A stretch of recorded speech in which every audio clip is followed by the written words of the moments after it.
Bon dia, lletraferits, per dir-ho d'alguna manera, perquè crec que avui és una jornada ben trista per a totes les persones que creiem que la llibertat d'expressió és un baluard imprescindible perquè la democràcia tingui força, perquè la democràcia sigui ferma. L'empresonament de Pablo Hasél, l'exili de Daltónic, un altre raper també dels països catalans que volien condemnar pel contingut de les seues lletres, el tema dels presos polítics i tot això, tants represaliats, exiliats que hi ha hagut en diversos àmbits, tot plegat no és una bona mostra de la qualitat democràtica d'aquest país ni d'aquest estat. Ara potser algú em dirà que en aquest vídeo no tracto la llengua catalana o la literatura, perquè algun cop els comentaris ja m'han dit quan tracto temes més socials has de tractar temes de llengua, no te'n surtis de la llengua, de la sintaxi.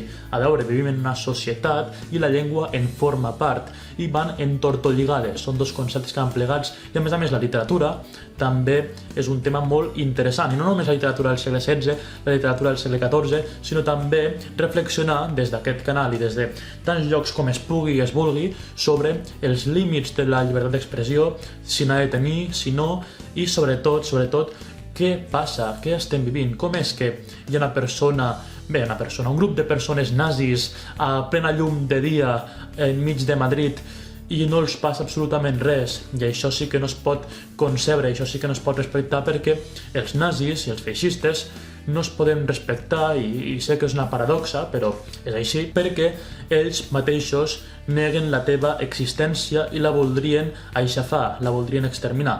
Per tant, no pots respectar qui et vol exterminar, només poden respectar les opcions polítiques que tenen respecte per a la vida de les altres persones. És una situació lògicament difícil, però ho estic portant dins del possible força bé, doncs perquè tinc molta força i sóc conscient de que això està servint per alguna cosa. Perquè hem d'entendre que Pablo Hasél, que Daltónic i totes aquestes persones, quan expressen dins d'una composició artística, dins d'una cançó, certes idees, doncs que són expressions metafòriques, que no volen matar ningú, que no volen torturar cap persona ni fer cap bogeria d'aquestes, són expressions metafòriques. Jo, per exemple, no comparteixo les maneres, la forma que tenen moltes lletres de Pablo Hasél o fins i tot algunes de Daltónic, no m'acaben d'agradar, no és el meu estil, però per aquesta raó no desitjo ni vull que vagin a la presó. Simplement hauríem de parlar-ne o de debatre què és el que s'ha de fer en una societat democràtica, persones que pensen de manera diferent,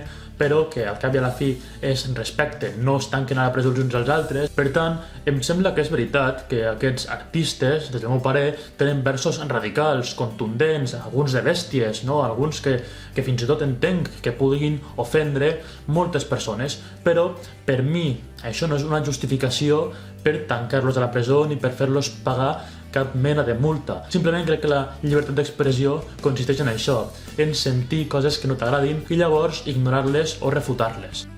Sick of this shit, man. It's ridiculous. Our emotions are running wild and our mind is stopped, man. The flag burning thing. Oh, God, did that bring up some fucking retarded emotions? The flag! The flag! They didn't say that. They said if a guy burns a flag, he perhaps doesn't need to go to jail for a fucking year. Pretty harsh on their part, isn't it? People going, hey, buddy, let me tell you something.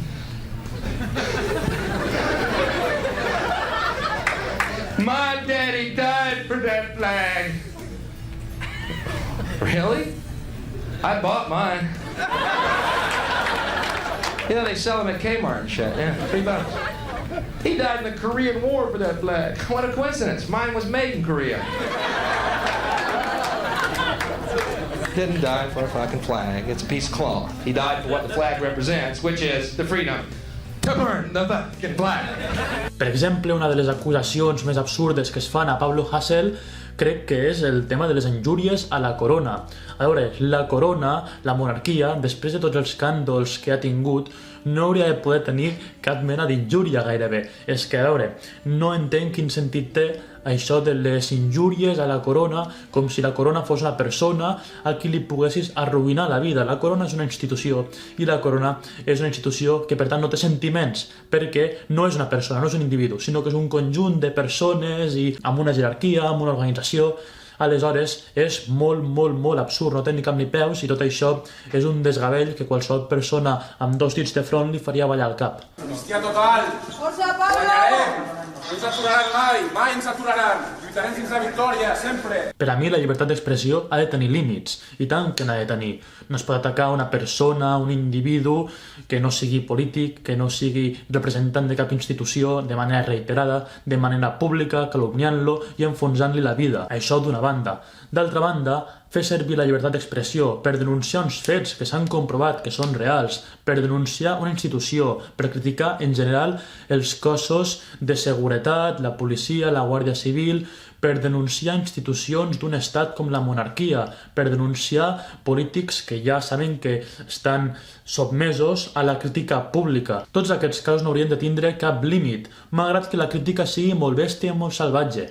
No n'hi hauria d'haver. Per tant, a tu pot ofendre que jo critiqui durament la monarquia o que Pablo Hasél o que Daltònic la critiquin d'una manera bèstia, d'una manera bastant radical, amb unes metàfores on hi ha pistoles, bombes i tota la pesca, però al mateix temps a mi em pot ofendre que a tu t'ofengui i a ells pot ofendre que a tu t'ofengui i al cap i a la fi és una qüestió de poder, perquè la llibertat d'expressió no hauria d'anar sempre a tapar les boques de les persones que tenen menys poder. La llibertat d'expressió hauria de ser un estri, hauria de ser una eina per a totes les persones, independentment de si són riques, pobres, si estan dalt de la capa social, baix, o on siguin, m'és igual. La llibertat d'expressió ha de ser a tot arreu. Persones que defensen que la llibertat d'expressió o que la comèdia, no, i la llibertat d'expressió que comporta només hauria d'anar de les classes baixes cap als poderosos perquè són els oprimits. Jo això tampoc ho crec. Jo crec que ha d'anar cap a tot arreu, de totes bandes, i que s'ha de regular sola. Per tant, si ets el rei d'Espanya, has de tenir tota la llibertat d'expressió del món. De fet, fa discursos sobre la televisió i ens l'hem d'empassar amb patates i a més li hem de pagar la casa i els luxes.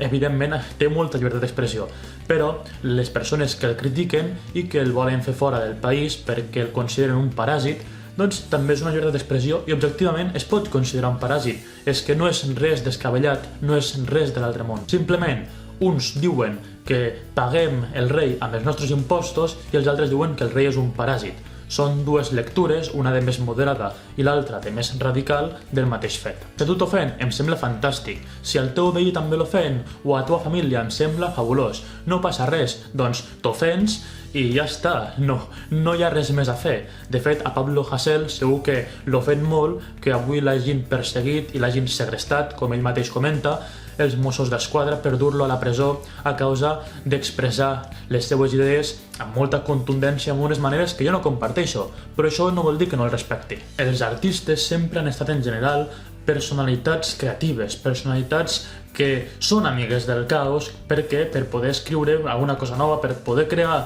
alguna cosa nova hi ha d'haver caos, hi ha d'haver canvi, hi ha d'haver destrucció dels paràmetres establerts.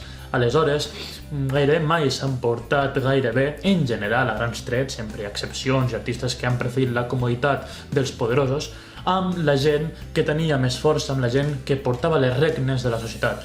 Per això moltes vegades hi ha hagut enfrontaments per qüestions de llibertat d'expressió, per qüestions com les que avui mateix, ara mateix, estan passant durant la història de la literatura. Miguel Hernández, Dostoievski, Lorca, Baudelaire, Voltaire i tants d'altres han estat assassinats o posats a la presó, empresonats, a causa de les seues idees, tant per part de dictadures comunistes com per part de dictadures feixistes. Per aquest motiu, crec que no és una qüestió d'ideologies, de dretes, d'esquerres, sinó que és un tema que va més enllà, que és un tema que ens afecta a tots, que afecta a tothom, independentment de la seva convicció política. Tanmateix, aquí s'associa amb l'esquerra, sobretot la defensa de la llibertat d'expressió, perquè a nivell de país, a escala de país, hi ha un desequilibri. Normalment, la llibertat d'expressió es permet als més rics, als més poderosos, a les classes socials més altes i benestants, i en canvi es limita moltíssim a les classes més modestes i més populars. Quan una persona va dedicar un poema, segons molta gent masclista,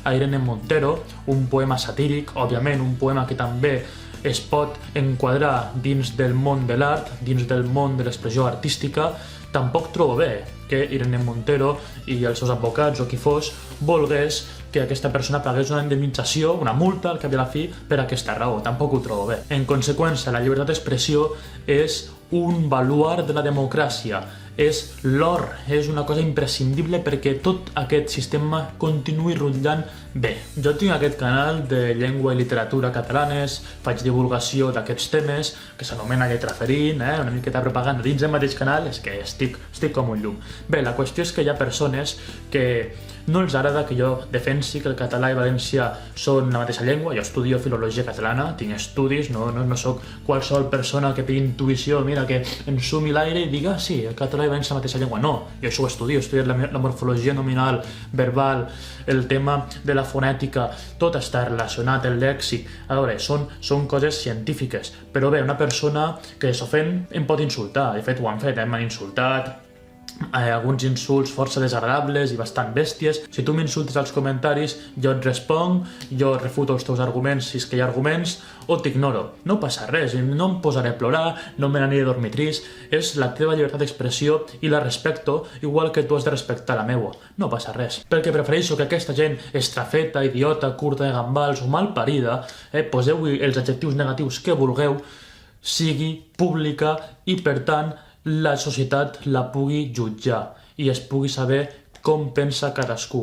Per aquesta raó també és molt important que una democràcia hi hagi un sistema educatiu bo i de qualitat, que esperoni el pensament crític. Em dius, puto catalán asqueroso, eres imbécil. Jo et diré, gràcies, que tinguis un bon dia, salut, i per aquesta raó no et voldré tancar la presó, esclar que no. Doncs res, Lletra Ferint, això és tot. Llibertat Pablo Hasél, llibertat Daltoni, que puguin tornar els represaliats i els exiliats, perquè la llibertat d'expressió ha de ser per a tothom. Per a gent de dretes, per a gent d'esquerres, per a gent de més avall, per a gent de dalt, per a gent del mig, per a gent del centre, per a gent de qualsevol lloc, sempre que no vulguin exterminar políticament, ideològicament o físicament les altres opcions polítiques. Salut, llibertat, si voleu em podeu insultar als comentaris, no us tancaré a la presó, no us denunciaré, no passa res, i fins la pròxima. I finalment recordeu que quan engarjolen Pablo Hasél, que quan se n'anen a l'exili daltònic, que quan els presos polítics també són a la presó, no només els retallen llibertats individuals a ells, sinó que tot això afecta la nostra capacitat de comunicar-nos, la nostra llibertat de llengua i la nostra creació artística i literària. Per tant, molt de compte amb això, perquè quan els enfonsen a ells també estan afectant les nostres llibertats.